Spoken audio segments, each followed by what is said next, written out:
Hello guys, and welcome back to another Tweaker Man video. In this video we're going to be looking at some styluses under a USB microscope.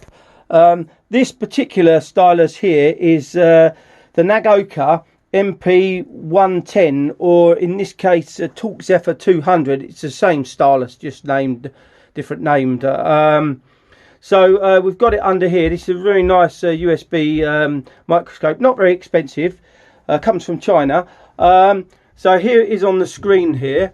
I haven't blown the screen up too big because it sort of makes it more difficult to see it.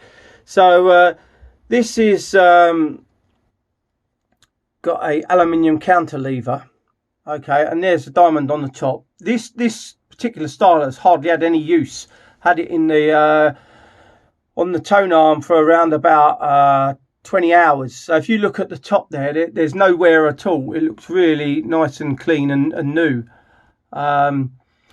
Obviously looking at these styluses under a USB microscope is still not going to be as good as looking at it under a really detailed microscope. But hopefully you can see that there. It looks nice and clean.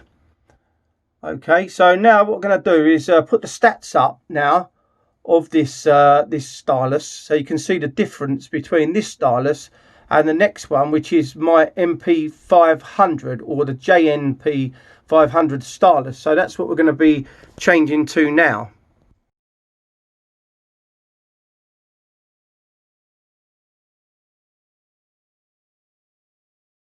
A fine line contact stylus. So if you see that the cantilever is different shape, this is a boron cantilever. It's a very special material, boron.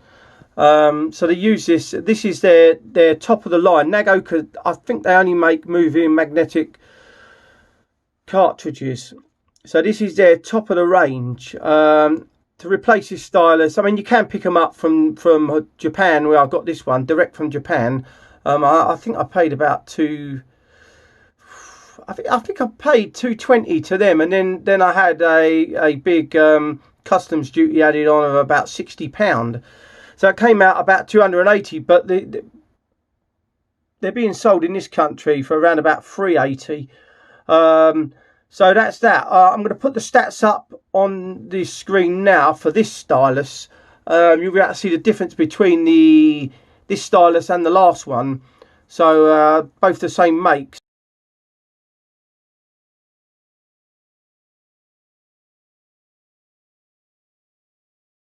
To say about this stylus is this has had around about 100 hours on this stylus. Now the problem in Nagaoka, they seem to say that on their website that their styluses last for about 200 hours, which I think can't be correct. That seems very small amount of hours to me to keep replacing a stylus. Generally I think a stylus lasts for around about 1,000 hours or up to 1,000 hours, anything between that. And you look at this stylus, it looks like it's still in good condition. It doesn't have a lot of stylus wear on it. So that's that. So let's switch to the other stylus now. So this is a stylus from 1985. The suspension's gone on it. Although it was never overly used too much, but when you put it onto the arm, it rides very low. So the suspension on the cantilever is gone.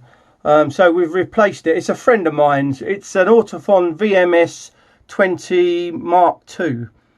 So you can see the actual diamond on the end there still looks fairly decent. It doesn't look like he's had loads of wear. I don't think he ever used it that much. And then I've given my other plinth from the Riga Planer 3 plinth, and he's bought a Riga arm to go on it, and I've set it all up for him. I'm going to do a video on that just to show you. It's in his flat. So what we did in the end is we managed to get a generic replacement cartridge, because he didn't want to spend all that much money, and the replacement cartridge for this was about, I think it was about 160, 180, something like that.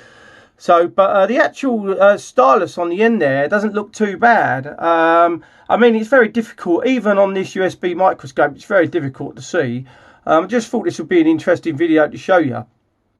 So I'm going to put the stats up now for this VMS 20 Mark II, so you can see what the stats are on this stylus.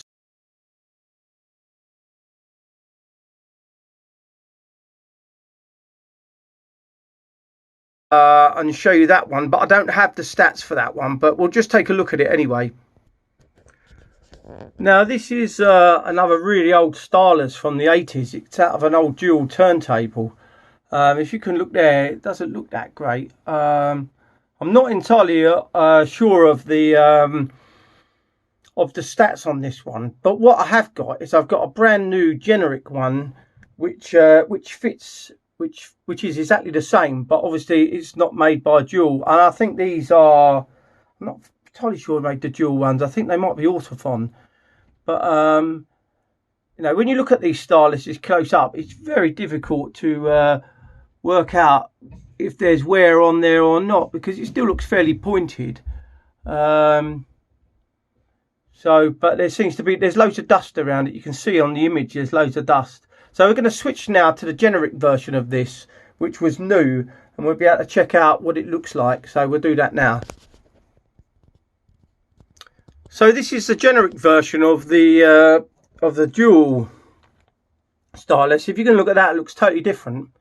It looks totally different to the last one.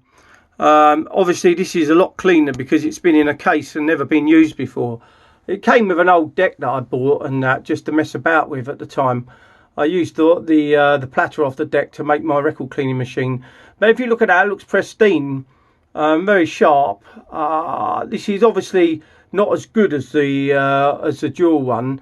But if you notice, the dual one had loads of dust and that around it, so that's probably why it looked a bit different, and it's probably glued to the cantilever different as well. This looks like this has an aluminium cantilever as well as the dual. The dual one looked a bit black to me, so that's that. Now I've got another one of these as well, so let's just take a look at that one and see what that looks like. So there we go. This is the third. This is another generic, but this is an older one. So this is obviously using an aluminium cantilever that's been painted black, I think. I'm not entirely sure. Perhaps it isn't, but I don't have the stats on this either. But you can see the difference in that. See, the stylus, the actual diamond itself still looks quite pointed, but